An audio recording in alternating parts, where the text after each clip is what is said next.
E assentados, eu convido vocês a abrirem as suas Bíblias no Evangelho segundo Lucas, capítulo de número 17. Nós faremos a leitura apenas dos versos 20 e 21. Lucas capítulo 17, verso de número 20 e 21. Leiamos todos juntos a palavra do Senhor, que diz assim: Interrogado pelos fariseus sobre quando viria o reino de Deus, Jesus lhes respondeu: Não vem o reino de Deus com visível aparência, nem dirão, ei-lo aqui ou lá está, porque o reino de Deus está dentro de vós. Oremos mais uma vez. Bondoso Senhor, graças te damos por tua palavra.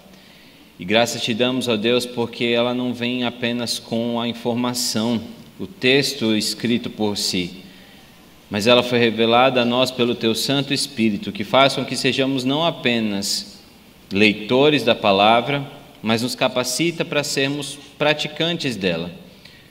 Por isso, ó Deus, pedimos que nesse momento possamos te adorar, ó Deus, ouvindo e recebendo a boa semente do Evangelho dentro de nós. E assim, Senhor, respondamos, ó Pai, ao chamado das Escrituras de obedecer ao Rei, que está sentado sobre o trono e tem o seu reino de justiça manifesto em nós. Ser com pregador também, ó Pai, para que essa mensagem seja passada de maneira clara, em nome de Jesus. Amém. Meus irmãos, a posse do novo presidente dos Estados Unidos, a crise climática, a alta do dólar, o acordo de paz entre Israel e Palestina, os crimes, os escândalos que já aconteceram, não tem nenhum mês que nós estamos em 2025 e tanta coisa já aconteceu nesse ano, acendem em nós claramente um alerta sobre o fim dos tempos. Isso é muito comum. E com esse alerta, o desejo pelo reino de Deus pode se confundir apenas com um desejo pelo fim das coisas. Muitos podem dizer, não, eu quero muito a vinda de Cristo. Outros podem dizer isso e no seu coração apenas alimentar o desejo de que eu não aguento mais essa vida. Eu não aguento mais esse mundo. Eu não aguento mais que as coisas estejam como estão. Isso também é comum. É como se nós tivéssemos começado a ler um livro, nos empolgássemos com a sua leitura, com o enredo, mas nos cansássemos, nos chateássemos ao ver o quanto de capítulos ainda faltam para chegar no fim dele. Então, a nossa resposta é: eu desisto agora, eu postergo essa leitura, qual que é o fim? Eu preciso saber. Tem alguns que são mais ansiosos e já fazem a leitura do final do livro, não se preocupam com isso, eu acho isso muito esquisito. Mas tem gente que faz esse tipo de coisa porque quer saber logo o fim das coisas. Nós somos curiosos, ansiosos. Dessa mesma forma, nós olhamos para os acontecimentos desse mundo ávidos por saber qual o momento em que o fim das coisas vai acontecer.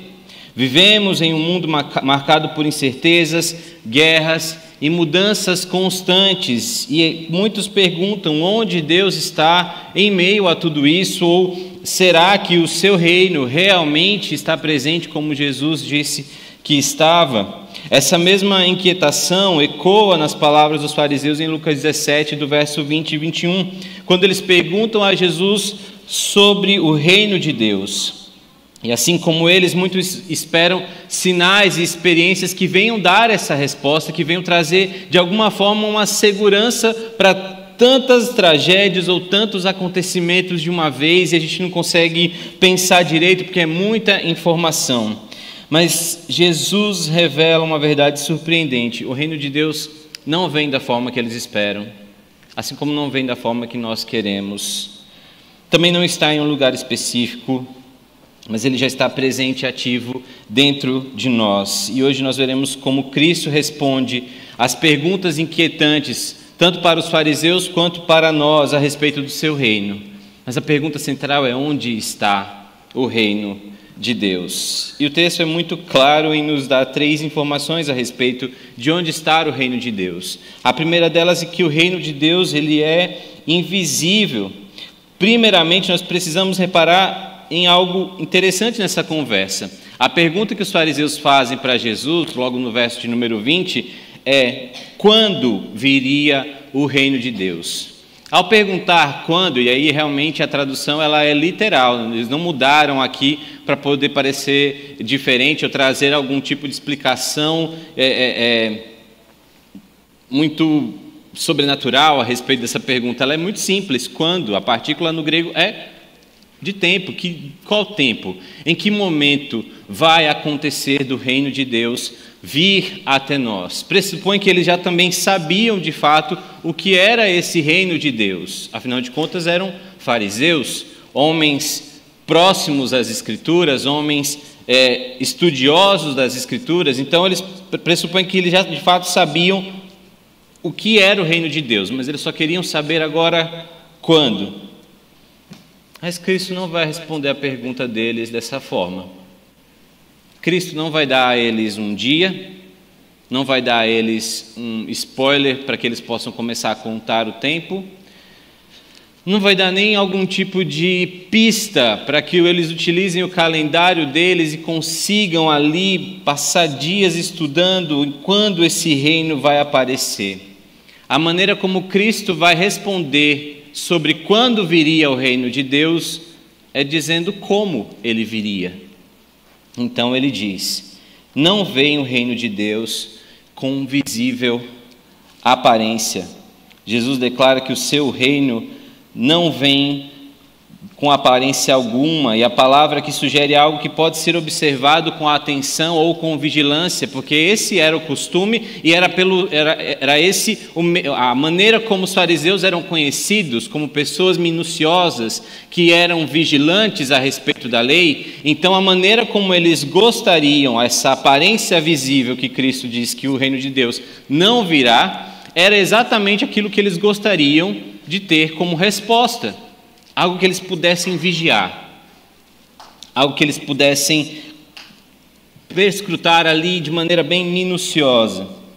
Os fariseus então queriam um reino que pudesse ser percebido por eventos espetaculares, mas Jesus enfatiza que o reino é sutil e não pode ser identificado pelos critérios humanos. Mas essa não é a primeira vez que a Escritura está nos dizendo que esses fariseus pedem um sinal. Lá em Mateus 12:38, então alguns escribas e fariseus replicaram: Mestre, queremos ver de tua parte algum sinal. Mateus 16:1, aproximando-se os fariseus e os saduceus, tentando, pediram-lhe que lhes mostrassem um sinal vindo do céu. Marcos 8:11 e 12 vai dizer: saíram os fariseus e começaram a discutir com ele, pedindo-lhe um sinal do céu para o experimentarem. Jesus, porém, arrancando do íntimo do seu espírito um gemido, disse: por que pede essa geração um sinal? Em verdade vos digo que a esta geração não se lhe dará sinal algum. E alguns capítulos anteriores do mesmo evangelho de Lucas, em Lucas 11:16, vai dizer: e outros tentando o pediam um sinal do céu. Reparem, em todas essas passagens os fariseus buscavam sinais como prova visível e irrefutável da autoridade de Jesus, muitas vezes com o intuito de testá-lo. Pode ser que havia alguma curiosidade? Pode, afinal de contas, não era a primeira vez que alguém dizia ser o Cristo, mas era a primeira e a única vez em que esse Cristo veio e não deu o que eles queriam. Ofereceu exatamente o que as almas sedentas, os pecadores, necessitavam. No entanto, Jesus frequentemente recusava atender os pedidos, afirmando que para aquela geração incrédula, o único sinal que eles teriam era o famoso sinal de Jonas, onde ele utiliza de fato a analogia do que aconteceu com Jonas, engolido ali pelo grande peixe, como o sinal da sua morte e ressurreição. Em Daniel 2, verso de número 44, nós temos uma referência do Antigo Testamento a respeito de como o reino de Deus viria para nós também. Nos dias desses reis, o Deus do céu suscitará um reino que não será jamais destruído. Este reino não passará a outro povo, esmiuçará e consumirá todos estes reinos, mas ele mesmo subsistirá para sempre. Na profecia de Daniel está sendo estabelecido um reino que não seria como os reinos que já tinham passado, ou como os reinos que têm passado por nós durante toda a nossa vida, durante toda a história da humanidade. O reino de Deus não seria destruído pela própria morte. O reino de Deus não seria engolido pelo sistema, não seria aniquilado, não seria deturpado ou corrompido por qualquer busca que o homem venha a ter, mesmo que essa busca seja feita em nome de Deus. Mas no íntimo do nosso coração e no íntimo do coração daqueles homens, muito daquele desejo era nada mais, nada menos do que um desejo por ter apenas a sua curiosidade ou o seu ego satisfeito de alguma forma. Por que isso é importante para nós? É importante porque, em certa medida, nós somos tentados, diante das informações que temos recebido, diante das notícias que nós temos visto, ouvido ou temos lido, nós podemos esperar o reino de Deus, que o reino de Deus se manifeste através desses grandes eventos. E eu confesso para vocês que eu fico pasmo ao ver o quanto os crentes são interessados em buscar os sinais dos fins dos tempos. Everson, mas a gente não tem que estar atento? Não estou falando sobre isso. Não estou falando sobre isso. Eu estou falando pelo desejo ávido de querer traduzir toda a leitura apocalíptica na Bíblia, como se a gente pudesse, de fato, adiantar a volta de Cristo Jesus dessa forma. Está na arrogância de irmãos e irmãs na internet, ou até mesmo nas conversas de WhatsApp, uma ideia de fazer essas contas como os fariseus, pedindo sinais. E aí a pergunta maior é: para que tudo isso? Vocês acham mesmo que o Elon Musk é o anticristo? Talvez você tenha rido do que você pensou, né? É muito mais importante do que saber como o anticristo é, como o seu reino, como o seu reinado nessa terra, que vai de fato ser provisório, que não durará para sempre, diferente do reino de Cristo. Muito mais importante do que você saber como se dará esses últimos momentos da nossa existência até que Cristo venha, é saber viver o reino de Deus aqui. Porque quem vive o reino de Deus aqui, os verdadeiros embaixadores, aqueles que conhecem o seu rei e do que é formado o reino de Deus, eles estão mais preocupados em representar o seu rei aqui na terra, eles estão mais preocupados em proclamar as boas novas do reino de Deus aqui na terra, do que fazer contas a respeito do fim. Aliás, eu tenho uma grande convicção de que aqueles que buscam de fato o reino de Deus e sua justiça, eles sabem lidar melhor com o fim dos tempos. Eles não se assustam com as calamidades. Eles lamentam. Eles choram. Eles se preocupam. Eles dizem Maranata. Mas não porque eles querem apenas o fim do seu sofrimento. Não apenas porque eles não aguentam mais essa vida, mas porque de fato eles conhecem o rei a quem pertencem, e sabem que quando de fato a manifestação desse reino se completar, toda a justiça será aplicada e não ficará nenhum homem que queira proclamar, ou melhor, conclamar o poder para si, seja político, seja religioso, seja popular, enfim, porque o devido juiz estará no seu trono, regendo as nações com vara de ferro. Aliás, meus irmãos, a importância de nós pensarmos a respeito disso no começo de 2025 é porque muitas coisas podem acontecer ainda nesse ano. Essa é apenas a ponta de um iceberg que nós não sabemos a sua profundidade. Mas nós precisamos, de fato, como embaixadores desse reino, nos comportarmos da maneira correta, sem essa curiosidade quase como de adivinhos, quase como de pessoas que fazem previsões. Sempre no final do ano tem um monte de gente que faz previsão, porque esse é de fato um comportamento farisaico. E eu acredito que os filhos de Deus não deveriam, não podem, aliás, a Bíblia nos diz que os filhos de Deus, eles não podem ter o pensamento desse mundo, e muito menos o pensamento dos fariseus, porque o reino de Deus, como ele se mostrou para nós, é como o grão de mostarda, é como uma pérola de grande valor, é como a parábola da semeadura, não é como alguém que está fazendo previsões. Repara, Cristo não nos deu parábolas que nos fizessem olhar para as coisas e fazer contas. Em segundo lugar, meus irmãos, o reino de Deus não está em nenhum lugar. No verso de número 21, Cristo diz: nem dirão, ei-lo aqui ou lá está. Essa frase elimina qualquer tentativa de localizar o reino em um lugar físico.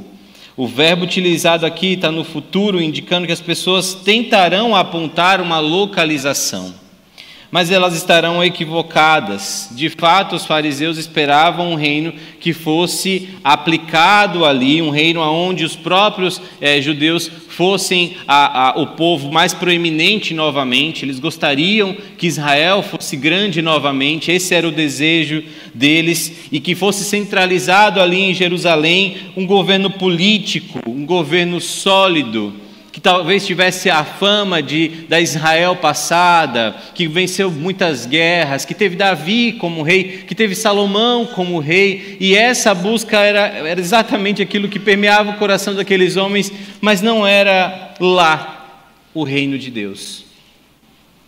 O reino de Deus não está em Jerusalém. E eu não tenho problema em falar isso para vocês.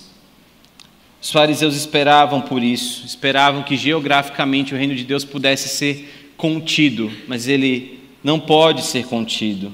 Salmo 24, verso de número 1 diz: do Senhor é a terra e a sua plenitude. O reino de Deus então abrange toda a criação, não podendo ser contido ou confinado a lugar nenhum.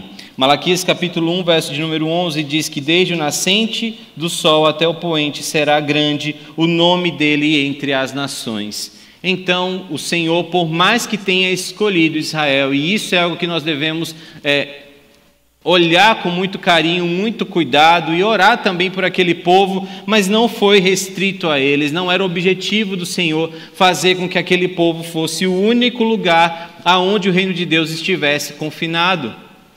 Jamais, em toda a Bíblia, isso fica muito claro para nós. E louvado seja o nome do Senhor por isso, porque quando isso é compreendido pelos discípulos de Cristo, pelos apóstolos, especificamente pelo apóstolo Paulo, nós temos então a graça de sermos alvo desse evangelho que agora ultrapassa os limites de Jerusalém. Vai conversar ali com os argentinos deles, né, os samaritanos, vai pregar para eles, vai encontrar, vai alcançá-los através da pregação do Evangelho, mas também não vai ficar ali naquela província. Aquilo ia se espalhar até que hoje nós pudéssemos comemorar 50 anos de Igreja Presbiteriana Unida de Suzano, com muitas pessoas que já passaram por aqui, muitas pessoas que foram e abriram outras igrejas em outros lugares, porque a graça do Senhor me diz, através da sua palavra, que o reino de Deus não pode ser contido. E se isso é verdade, como de fato é, então o que Cristo vai fazer com a mulher samaritana é nos dar o privilégio de ouvir o próprio mestre, o profeta, para ela, dizendo isso. Em João 4, a partir do verso de número 20, ela diz: nossos pais adoravam neste monte, vós, entretanto, dizeis que em Jerusalém é o lugar onde se deve adorar. Disse-lhe Jesus: mulher, podes crer-me que a hora vem quando nem neste monte, nem em Jerusalém adorareis o Pai. Vós adorais o que não conheceis, nós adoramos o que conhecemos, porque a salvação vem dos judeus. Mas vem a hora, e já chegou, em que os verdadeiros adoradores adorarão o Pai em espírito e em verdade, porque são estes que o Pai procura para os seus adoradores. Mas o ponto principal é no próximo verso, que diz: Deus é espírito, e importa, mais importante é que os seus adoradores o adorem em espírito e em verdade. A graça de ouvir essas palavras de Cristo Jesus é porque muitos de nós buscam o reino em lugares específicos, em instituições, em nações, em igrejas. E daí quando nós nos frustramos, quando essas instituições elas não respondem às nossas expectativas, nós ficamos rodando por aí querendo achar um lugar onde a gente possa recostar a nossa cabeça religiosa e ouvir a palavra que venha agradar as nossas convicções teológicas apenas, ou que venha nos fazer ficar mais tranquilizados. É quando nós olhamos para um partido político e dizemos assim: esse de fato está alinhado com os meus valores. É quando nós olhamos para uma pessoa que tenta se colocar no poder e nós dizemos assim: aquela pessoa me representa. Como infelizmente eu já ouvi, representa os valores do reino de Deus. Porém, o reino de Deus é formado por pessoas que adoram o seu rei. E os adoradores do reino de Deus, eles não são confinados e eles não confiam geograficamente em lugar algum ou em pessoa alguma, porque Deus é espírito e é importante, o que mais importa é que os adoradores do Senhor, aqueles que fazem parte do reino, que conhecem o seu rei, o adorem em espírito e em verdade.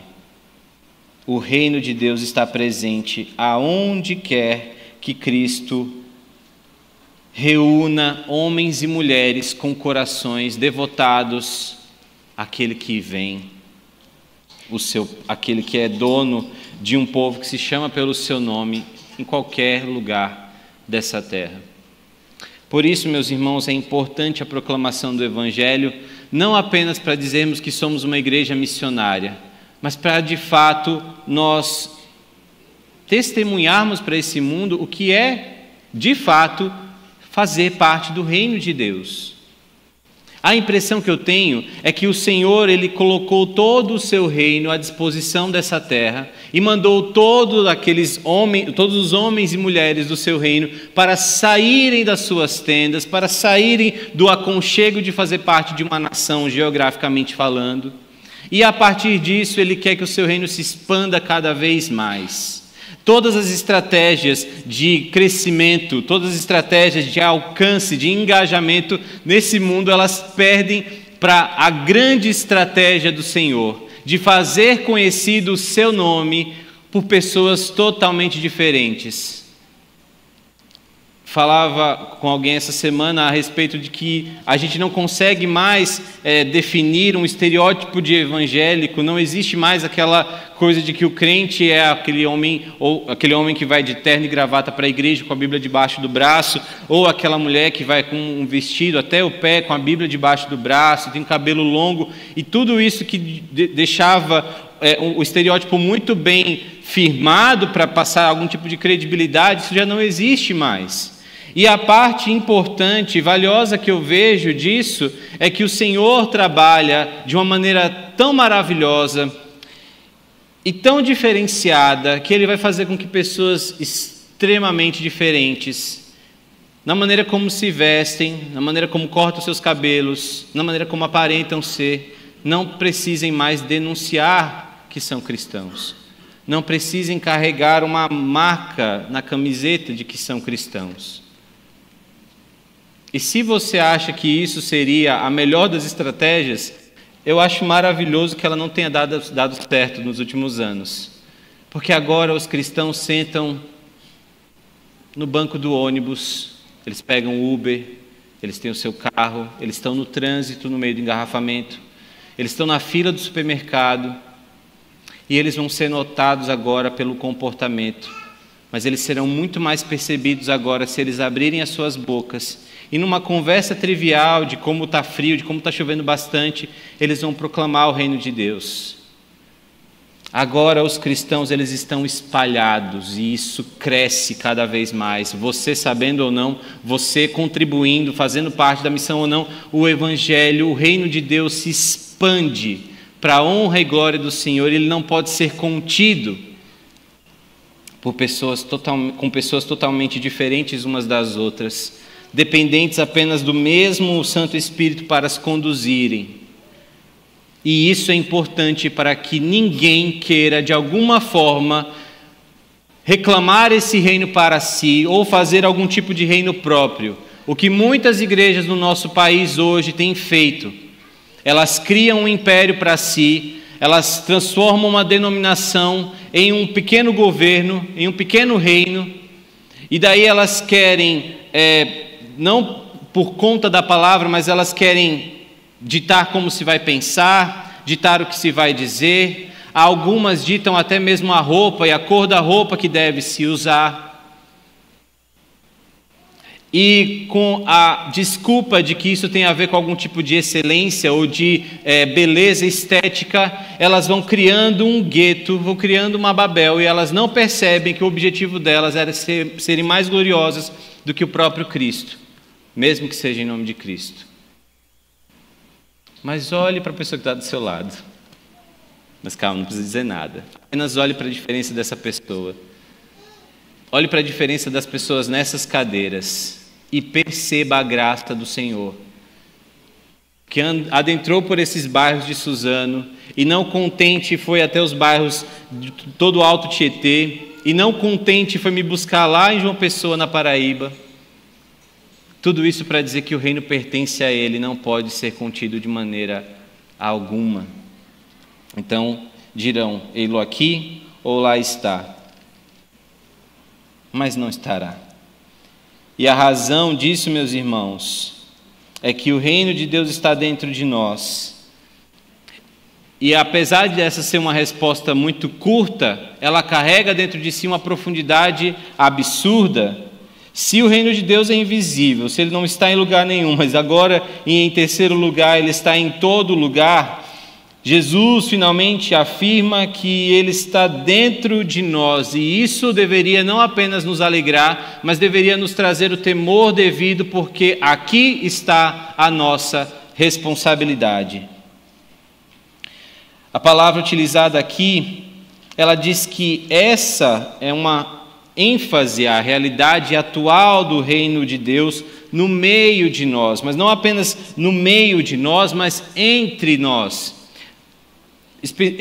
Dizendo de maneira mais específica, Cristo estava dizendo para eles, olha, o reino de Deus está dentro de vós. Repare, ele ainda está respondendo a pergunta dos fariseus, e essa resposta tem uma dupla ação, ela tem um duplo objetivo de ser compreendida. Por quê?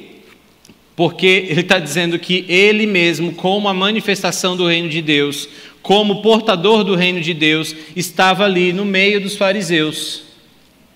A profecia de que o Filho de Deus estaria no meio do seu povo, no meio das pessoas, vindo para os seus, mesmo que os seus não quisessem, ela está aqui inclusa nessas palavras de Cristo Jesus. Mas ao mesmo tempo ela também é a promessa do Emanuel, que estará com o seu povo, e o seu povo o perceberia. Ainda que o pecado tentasse dificultar, o seu povo de fato perceberia que aquele Cristo de fato estaria no meio deles, tabernaculando com eles. Cristo, como rei, estava fisicamente no meio dos fariseus e estava numa realidade espiritual transformadora na vida daqueles que o seguiam. E esses somos nós também. Jeremias 31, 33 mostra como isso foi prometido para o povo de Deus. Porque esta é a aliança que firmarei com a casa de Israel depois daqueles dias, diz o Senhor. Na mente lhes imprimirei as minhas leis, também no coração lhes inscreverei. Eu serei o seu Deus e eles serão o meu povo. Em Ezequiel 36, 26, 27 diz, dar-vos-ei coração novo e porei dentro de vós espírito novo. Tirarei de vós o coração de pedra e vos darei coração de carne. Porei dentro de vós o meu espírito e farei que andeis nos meus estatutos. Guardeis os meus juízos e os observeis. Deus coloca então na vida daqueles que o seguiram, que jogaram suas redes fora, que abriram mão das suas próprias carreiras, que agora, ao ouvir o Evangelho, precisam de todas as formas abandonar o seu velho homem para trás para ouvir Cristo. Olha, eu estou dentro de vocês, no meio de vocês. Se isso não traz para você algum consolo, eu não sei o que poderia mais trazer. Porque, aliás, saber que Cristo vive em nosso meio e o seu Espírito habita dentro de nós é tudo que nós, de fato, precisamos para lidar com os reinos desse mundo, para enxergar a sua finitude, saber que em algum momento eles vão cair. E se o reino de Deus está dentro de nós, então a nossa vida, como resposta como resposta às promessas de Deus e também como resposta para a nossa preocupação generalizada, deve ser refletir esses valores de justiça, amor e de submissão a Deus. Quando nós falamos sobre proclamar o reino de Deus, nós precisamos lembrar de João Batista, do primo de Jesus, e a sua mensagem era clara, era única, não tinha muita adição, não tinha muito espaço para ser interpretada de outra forma. Era: arrependei-vos, pois é chegado o reino de Deus. Cristo, quando vem à terra e exerce seu ministério, ele não fala algo muito mais diferente. Ele vai falar a mesma coisa: arrependei-vos, pois é chegado o reino de Deus. A pergunta então para nós é: por que eu preciso de outra mensagem? Por que você precisa? Porque a sua curiosidade te leva a canais, a vídeos, a mensagens, te leva a livros que vão apenas causar em você uma certa ansiedade ou até mesmo uma arrogância de querer decifrar os acontecimentos, ao invés de cumprir a agenda de Cristo que diz: ide por todo mundo e pregai o Evangelho do Senhor. A mensagem ela é simples: arrependei-vos, pois é chegado o reino de Deus. E o que ninguém quer é entender que não faz parte desse reino. Nenhum de nós quer chegar no final de todas as coisas e ouvir no último dia de que Cristo não nos conhecia. Ninguém quer ouvir isso. Mas não vai adiantar você abraçar a doutrina da eleição sem conhecê-la e muito menos sem conhecer essa verdade das Escrituras que diz para você: foque no que você precisa fazer. Agora que você sabe que o reino de Deus está dentro de você, haja, ande, comunique, respire o mesmo ar desse reino. Não seja confundido com as pessoas daqui. Não coma dos banquetes desse reino passageiro. Não aceite qualquer tipo de migalha de atenção ou de reconhecimento desse mundo em troca de ser reconhecido e confessado por Cristo diante do Pai lá nos céus.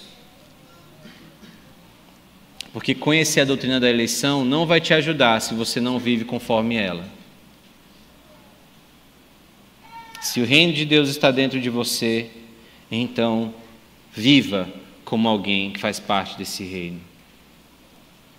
Concluindo, meus irmãos, Cristo então dá uma resposta para os seus discípulos. Ainda no capítulo 17, os versos que vêm a seguir, a partir do verso 22, agora Cristo responde aos seus discípulos. Repare no movimento de Cristo. A seguir, dirigiu-se aos seus discípulos. E enquanto os fariseus perguntavam a Jesus sobre o reino de Deus, e talvez nós também façamos essa pergunta em meio às incertezas do mundo, Jesus vai responder que o reino de Deus não é visível, que não está em um lugar específico, mas está presente no coração daqueles que o proclamam e pertencem a Ele. Mas Ele vai dar algumas pistas da manifestação do seu reino. Virá o tempo em que desejareis ver um dos dias do Filho do Homem, não vereis. E vos dirão: ei-lo aqui ou lá está. Não vades e nem o sigais. É Cristo quem está dizendo isso. Não vades e nem o sigais. Porque assim como o relâmpago fuzilando brilha de uma a outra extremidade do céu, assim será no seu dia o Filho do Homem. E mais importa que primeiro ele padeça muitas coisas e seja rejeitado por esta geração. Assim como foi nos dias de Noé, será também nos dias do Filho do Homem. Comiam, bebiam, casavam e davam-se em casamento, até ao dia em que Noé entrou na arca e veio o dilúvio e destruiu a todos. O mesmo aconteceu nos dias de Ló. Comiam, bebiam, compravam, vendiam, plantavam e edificavam. Mas no dia em que Ló saiu de Sodoma, choveu do céu fogo e enxofre e destruiu a todos. Assim será no dia em que o Filho do Homem se manifestar. Naquele dia, quem estiver no eirado e tiver os seus bens em casa, não desça para tirá-los, e de igual modo, quem estiver no campo, não volte para trás. Lembrai-vos da mulher de Ló. Quem quiser preservar a sua vida, perdê-la-á, e quem a perder, de fato, a salvará. Digo-vos que, naquela noite, 2 estarão numa cama, um será tomado e deixado o outro. 2 mulheres estarão juntas moendo, uma será tomada e deixada a outra. 2 estarão no campo, um será tomado e o outro deixado. Então lhe perguntaram: onde será isso, Senhor? Respondeu-lhes: onde estiver o corpo, aí se juntarão também os abutres. Simplificando, se é possível fazer isso, o que Cristo está dizendo para aqueles discípulos é que a segunda vinda de Cristo será repentina, é também que a segunda vinda de Cristo acontecerá num tempo de descuido espiritual, quando todos estiverem abrindo mão da sua vida com Deus, ou até mesmo de entender que há um Deus criador sobre todas as coisas. Então a gente está chegando perto. Aliás, uma outra característica é de que a segunda vinda de Cristo será inescapável, é o que ele diz no verso de número 31. A segunda vinda de Cristo também, nessa segunda vinda, será inútil você ter um falso compromisso com Deus. Repare mais uma vez o que o verso 32 e 33 nos fala: lembrai-vos da mulher de Ló. Quem quiser preservar a sua vida, perdê-la-á, e quem a perder, de fato, a salvará. Ao mencionar isso aqui, Cristo está dizendo: olha, era da linhagem de Abraão, fazia parte da família, tinha de alguma forma algum tipo de herança, de tradição, de conhecimento a respeito de quem era o Senhor. Mas no afã de querer ter a sua vida garantida, ela perdeu. Então não vai adiantar você ter um falso compromisso. Se você é parente de alguém, se você é filho de alguém, de algum oficial, de alguém importante, de alguém muito crente, isso não tem a menor importância. A segunda vinda de Cristo, nessa segunda vinda será inútil você ter um falso compromisso. E por último, na segunda vinda de Cristo haverá apenas 2 grupos de pessoas. Esses últimos versos, do verso de número 34 em diante, há muita dúvida a respeito do... mas aí vai estar um e o outro vai ser levado, o que é isso? É arrebatamento? Essa não é a questão mais importante do texto. Cristo está dizendo que no mundo, ainda que existam ricos e pobres, ainda que existam servos e livres, ainda que existam homens e mulheres, isso não tem a menor importância. Biblicamente só existem 2 tipos de pessoas: salvos e não salvos. E os que são salvos poderão estar do lado de um não salvo, até mesmo na cama. E não haverá intimidade que vai garantir a salvação dele. Ainda que sejam sócios, como essas 2 mulheres aqui que estão juntas moendo, uma será tomada e a outra será deixada. Não existirá nada que lhe segure aqui, ou que lhe garanta. Se você não faz parte do reino de Deus, essa é a oportunidade para que você venha reconhecer que só existe um rei e não é você. Também não é o presidente dos Estados Unidos, também não é o presidente do Brasil. Só existe um rei assentado no trono. E é por ele que os 4 seres viventes e os 24 anciãos adoram dia e noite, dizendo: Santo, Santo, Santo. É melhor que você ouça a palavra do Senhor hoje e se dobre diante dele, do que você pague para ver, ou fique fazendo conta até o final da vida. Enquanto vivemos nesse mundo, nós precisamos ser instrumentos desse reino invisível, proclamando a soberania de Cristo e esse reino inabalável de pessoas arrependidas diante de um rei soberano que vive eternamente. Que o Senhor nos ajude a viver a sua palavra dessa forma. Fiquemos em pé, meus irmãos, para nós orarmos gratos por mais uma oportunidade de cultuar ao Senhor.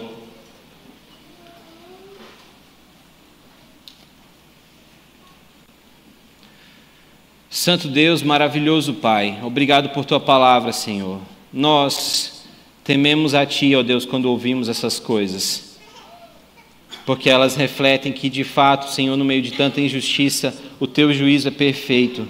E nós queremos ser o povo que dirá, Senhor, durante a eternidade: justo e retos são os Teus caminhos, ó Deus. Mais uma vez, Senhor, obrigado porque o Senhor não nos decepciona e não nos decepcionará. Mas para aqueles, ó Deus, que têm tido alguma experiência ruim com pessoas da igreja ou com coisas em que colocaram a sua esperança e que agora estão confusos, abatidos, ou até mesmo, ó Deus, estão pensando, Senhor, em desistir da própria existência, que reconheçam, Senhor, ao ouvir essa palavra, que reconheçam, Senhor, ao ouvir essa mensagem, ao ler a Tua Escritura, e iluminados pelo Teu Santo Espírito, eles possam reconhecer que suas vidas são preciosas, porque o Senhor os criou à sua imagem e semelhança. E não somente isso, ó Deus, nós fomos criados para adorar algo, para adorar alguém, aliás. E não pode ser, ó Deus, a nenhum dos ídolos criados pelas mãos humanas, não pode ser nenhum dos nossos desejos, nossos sentimentos, das nossas vontades. Apenas o Senhor deve ser adorado com tudo aquilo que temos e somos. Assim, Senhor, experimentamos o Teu reino aqui, o Teu reino dentro de nós. Convence, ó Deus, os que estão atormentados, ó Pai, em suas mentes. Convence-os, ó Pai, do pecado, da justiça e do juízo. E dá, Senhor, àqueles que têm um coração de pedra, um coração de carne, para que também possam experimentar a Tua boa, perfeita e agradável vontade, cultuando ao Senhor com a sua própria vida. E aos que, ó Deus, já foram convencidos disso, mas têm desanimado, Senhor, seja lá por qual razão for, que a Tua palavra venha os vivificar. E uma vez vivificados, ó Deus, eles possam proclamar o Evangelho sem nenhuma timidez, sem nenhuma vergonha. Ao contrário, assumam a postura, ó Deus, de embaixadores do reino do Senhor aonde estiverem. Aliás, onde estiverem. Essa é a nossa oração, ó Deus. Mais uma vez gratos por podermos cultuar a Ti, em nome de Jesus. Amém.